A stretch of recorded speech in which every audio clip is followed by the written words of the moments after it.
मैं Dheeraj Saxena, assistant professor, government law college Churu से आज एलएलबी थर्ड ईयर के trust equity and fiduciary relations के पेपर में यूनिट 4 पर चर्चा कर रहा हूँ, जिसमें आज हम राजस्थान पब्लिक ट्रस्ट एक्ट 1959 के प्रावधानों पर चर्चा करेंगे। पिछले वीडियो में हम राजस्थान ट्रस्ट एक्ट के चैप्टर 10, 11 और 12 सेक्शन 52 से 70 तक चर्चा कर चुके हैं, जिसमें हमने स्पेशल प्रोविजंस पब्लिक ट्रस्ट के बारे में, धर्मादा के प्रोविजंस और प्रोसीजर एंड पेनल्टीज़ के प्रोविजंस पर चर्चा की थी।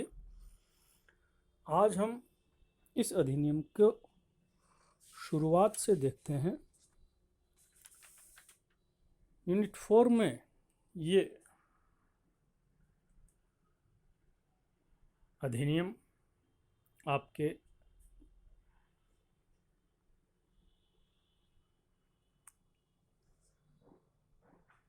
सिलेबस में दिया हुआ है।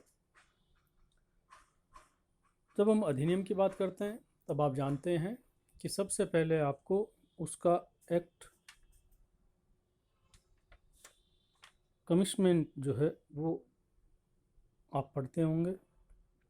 तो ये जो अधिनियम है उस पर राष्ट्रपति महोदय की सहमति जो है 22 अक्टूबर 1959 को प्राप्त हुई थी और ये राजस्थान सरकार के द्वारा भेजा हुआ अधिनियम एनफोर्स में आया था, जिसमें प्रथम 4 अधिनियम तुरंत प्रभाव में आ गए थे।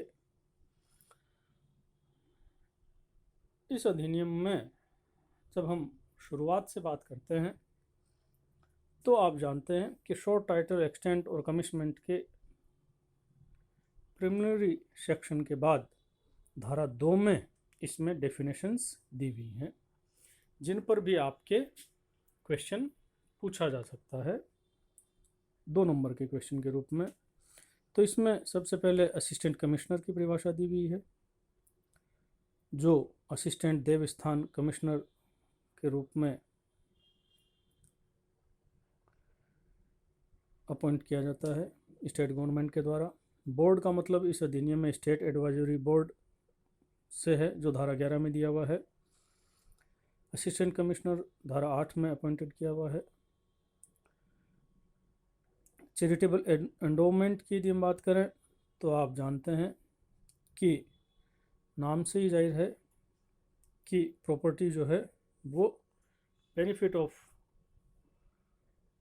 और यूज जो है वो कम्युनिटी और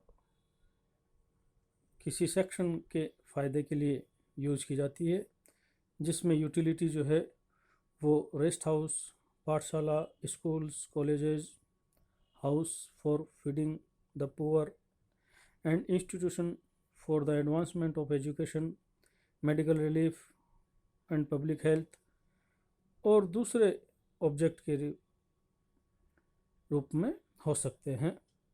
चौथी परिभाषा कमिश्नर की दी हुई है, जो धारा 7 में देवस्थान कमिश्नर के रूप में नियुक्त किया जाता है। 5वीं परिभाषा कमेटी की दी हुई है, जो धारा 13 में है। कोर्ट का मतलब इस अधिनियम में डिस्ट्रिक्ट कोर्ट से है। हेरिडिटरी ट्रस्टी की परिभाषा जो है वो भी इसमें दी हुई है, जो हेरिडिटरी राइट्स रखते हैं, जिनके बारे में स्पेसिफाइड प्रोविज़न किए हुए हैं फाउंडर के द्वारा, उनको हेरिडिटरी ट्रस्टी कहा जाता है। मैथ का मतलब यहाँ पर इंस्टीट्यूशन से है। Promotion of religion presided over by a person से है, जो अपनी ड्यूटी जो है वो पूरी करता है। पर्सन हैविंग इंटरेस्ट की परिभाषा में ये कहा हुआ है कि जो पब्लिक ट्रस्ट में कोई बेनिफिशियरी है या अन्य किसी माध्यम से रुचि रखता है। पब्लिक सिक्योरिटी का मतलब यहाँ पर गवर्नमेंट और स्टेट गवर्नमेंट की सिक्योरिटी से है, स्टॉक्स, डिवेंचर, शेयर्स से है, और security expressly authorised by state government से है। इसके बाद यदि हम बात करें परिभाषा में, तो पब्लिक ट्रस्ट का मतलब दिया हुआ है जिसमें कहा गया है कि पब्लिक रिलीजियस और चैरिटेबल पर्पज़ के लिए कोई टेम्पल है, मैथ है, धर्मादा है और एनी अदर रिलीजियस और चैरिटेबल एंडोमेंट्स हैं, इंस्टीट्यूशन है जो फॉर्म किया हुआ है। रजिस्टर का मतलब यहाँ पर धारा 16 में रजिस्ट्रेशन से है। रिलीजियस एंडोमेंट की परिभाषा 13 खंड में दी गई है।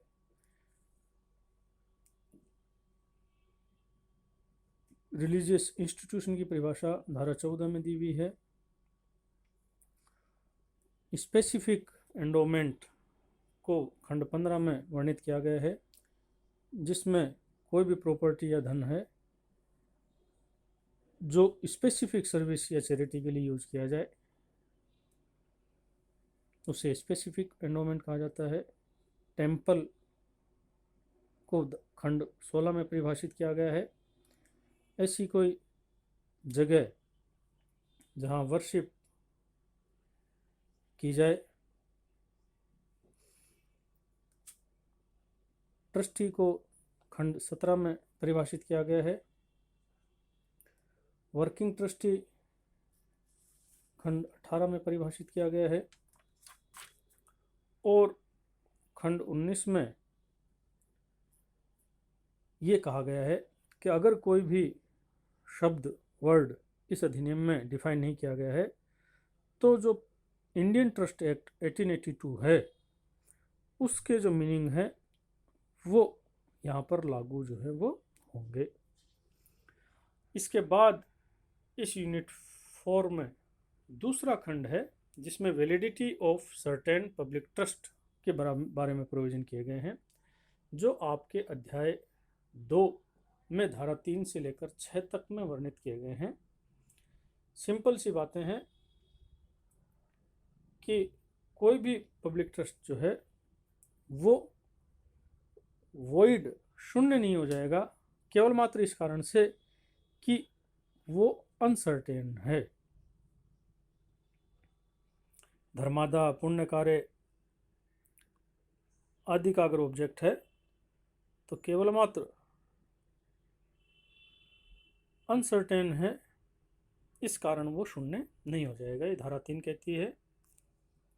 फिर ये कहा गया है कि धारा 4 में कि जो पब्लिक ट्रस्ट हैं वो केवल मात्र इस कारण से वॉइड नहीं हो जाएंगे कि उनमें कोई नॉन चैरिटेबल या नॉन रिलीजियस पर्पज है। धारा 5 में ये वर्णन किया गया है कि पब्लिक ट्रस्ट जो है वो केवल मात्र इस कारण से शून्य नहीं हो जाएंगे कि उसमें कोई ऑब्लिगेशन जो है उसका अनुपस्थिति है।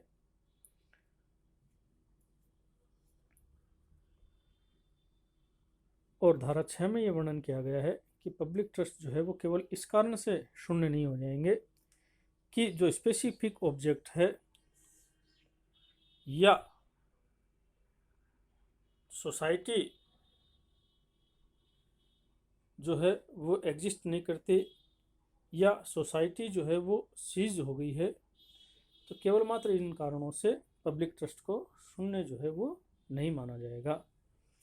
इसके बाद यदि हम बात करें तो चौथी यूनिट में रजिस्ट्रेशन ऑफ पब्लिक ट्रस्ट आपके सिलेबस में दिया हुआ है, जो चैप्टर 5 में धारा 16 से 29 तक में प्रावधान दिए गए हैं वो इस खंड में आपके आते हैं, जिसमें यदि हम बात करें तो पहला जो है वो ऑफिस इंचार्ज ऑफ रजिस्ट्रेशन है, जिसको हम असिस्टेंट कमिश्नर के रूप में इस अधिनियम में वर्णित किया गया है। इसके बाद यदि हम बात करें तो रजिस्ट्रेशन है। तो रजिस्ट्रेशन के लिए धारा 17 में ये प्रावधान किया गया है कि विद इन 3 मंथ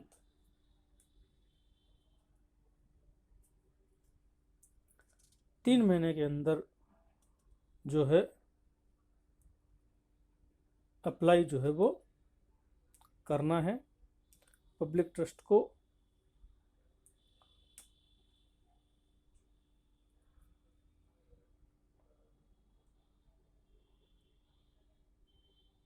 जो असिस्टेंट कमिश्नर जुरिस्डिक्शन रखता है उसके ऑफिस में,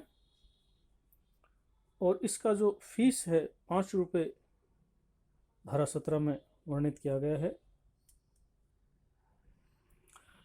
और अगर असिस्टेंट कमिश्नर चाहे तो अगर कोई विशेष कारण है जो लिखित में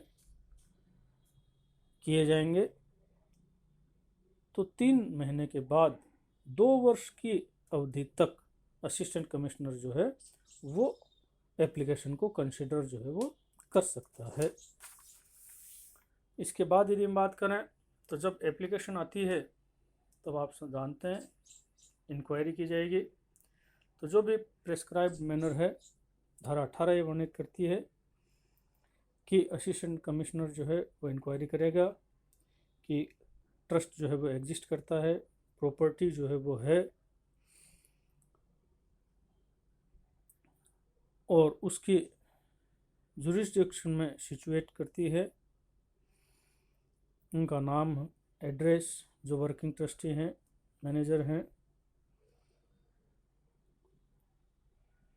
और जो मोड ऑफ सक्सेशन है ऑफिस के ट्रस्टी के, ओरिजिन, नेचर और object of such trust, amount of gross average annual income and expenditure of such trust आदि के संदर्भ में धारा 18 में वर्णित किया गया है कि इंक्वायरी जो है वो असिस्टेंट कमिश्नर के द्वारा की जाएगी। इसके बाद धारा 19 ये वर्णित करती है कि फाइंडिंग्स, तो जब इंक्वायरी कंप्लीट हो जाएगी असिस्टेंट कमिश्नर जो है वो फाइंडिंग लिखेगा।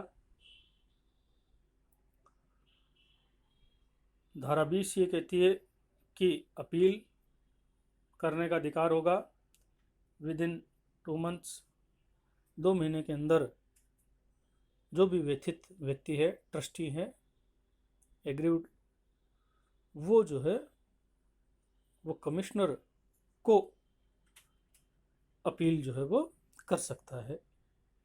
इसके बाद अगर अपील वाला प्रोविज़न नहीं है तो एंट्रीज की जाएंगी रजिस्टर में जो रखा हुआ है। तो धारा 21 ये प्रावधान करती है कि धारा 19 में या धारा 20 में अपील करने के बाद में जो भी फाइंडिंग आएंगी उनको रजिस्टर में एंट्री जो है वो की जाएगी। धारा 22 जो है वो सिविल सूट के अधिकार की बात करती है, जिसमें 6 महीने के भीतर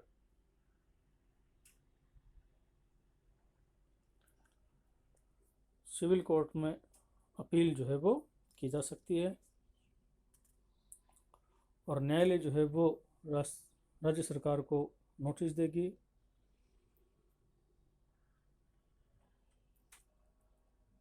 और जो भी न्यायालय का निर्णय आएगा उसके अंतर्गत असिस्टेंट कमिश्नर जो है वो रजिस्टर में एंट्री करेंगे।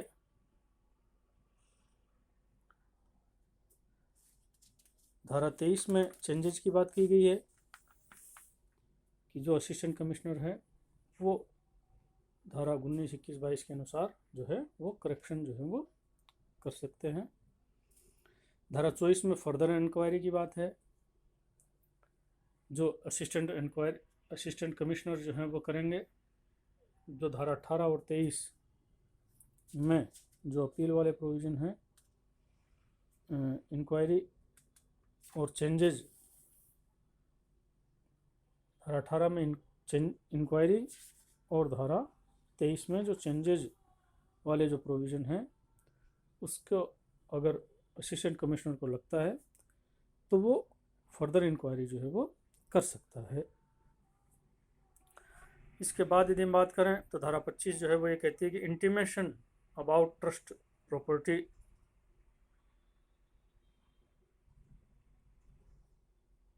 जो भी असिस्टेंट कमिश्नर हैं जो जुरिडिक्शन रखते हैं उन सब को वो एंट्रीज जो है की कॉपी जो है वो भेजनी होती है, इंटीमेट करना होगा।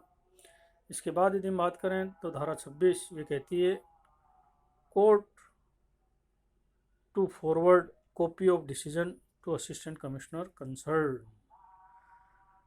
तो जो भी न्यायालय का निर्णय है उसकी एक कॉपी जो है धारा 26 के अंतर्गत कंसर्न जो असिस्टेंट कमिश्नर है उनको भेजी जाएगी। इसके बाद यदि हम बात करें तो पब्लिक ट्रस्ट बाय विल की बात की गई है, जिसमें धारा 27 में वर्णन किया गया है कि 1 महीने के भीतर जो है जिसको प्रोबेट मिला है और 6 महीने के भीतर अगर ट्रस्टी की मौत हो जाती है तो ये जो है वो अप्लाई जो है वो करना है, जो धारा 17 में वर्णन किया गया है जिस बात का। इसके बाद यदि हम बात करें तो धारा 28 में ये प्रावधान किया गया है कि नोटिस जो है वो सिविल कोर्ट के द्वारा असिस्टेंट कमिश्नर को भेजा जाएगा। अगर कोई प्रोसीडिंग सिविल कोर्ट के सामने शुरू हुई है तो वो जो रेवेन्यू ऑफिसर हैं उनको पार्टी बनाया जाए। फिर धारा 29 में एक बार जो है वो बताई हुई है अगेंस्ट सूट्स और सेट ऑफ एटसेट्रा। तो जो भी अनरजिस्टर्ड ट्रस्ट हैं वो कोई भी सिविल सूट या सेट ऑफ आदि के लिए आवेदन जो है वो नहीं कर सकते, उनको कोई अधिकार नहीं होगा। अर्थात रजिस्टर्ड ट्रस्ट को ही ये अधिकार जो है वो दिए हैं ताकि सभी ट्रस्ट जो हैं वो अपने आप को रजिस्टर करवाएं गवर्नमेंट के सामने, जिससे एक फेयरनेस बनी रहे। तो ये एक विशेष सुविधा रजिस्टर्ड पब्लिक ट्रस्ट को दी है। तो ये एक बार है अनरजिस्टर्ड ट्रस्ट पर धारा 29 के अंतर्गत। तो कुल मिलाकर आज जो हमने चर्चा की वो यूनिट 4 में 3 प्रावधानों पर चर्चा की है। रजिस्ट्रेशन ऑफ पब्लिक ट्रस्ट, जिसमें हमने धारा 16 से 29 तक चैप्टर 5 में validity of certain public trust, अर्थात कोई भी पब्लिक ट्रस्ट जो है वो 4 आधारों पर शून्य नहीं माना जाएगा, जिसमें हमने बात की कि uncertainty, non charitable, non religious purpose, absence of obligation और failure to specific object और society does not exist और seized। केवल मात्र इन 4 आधारों पर कोई पब्लिक ट्रस्ट को अनवैलिड नहीं बनाया जा सकता। और साथ ही साथ धारा 2 में जो 19 प्रावधान दिए गए हैं जिनमें 18 परिभाषा के हैं और 19वां ये कहता है कि अगर कोई भी शब्द इस अधिनियम में परिभाषित नहीं किया गया है तो 1882 का भारतीय ट्रस्ट अधिनियम जो है वो लागू होगा। तो राजस्थान पब्लिक ट्रस्ट अधिनियम 1959 पर ये हमने प्रिलिमिनरी चर्चा की है यूनिट 4 पर। यूनिट 4 में ही अगले प्रोविजंस पर हम चर्चा करेंगे। धन्यवाद।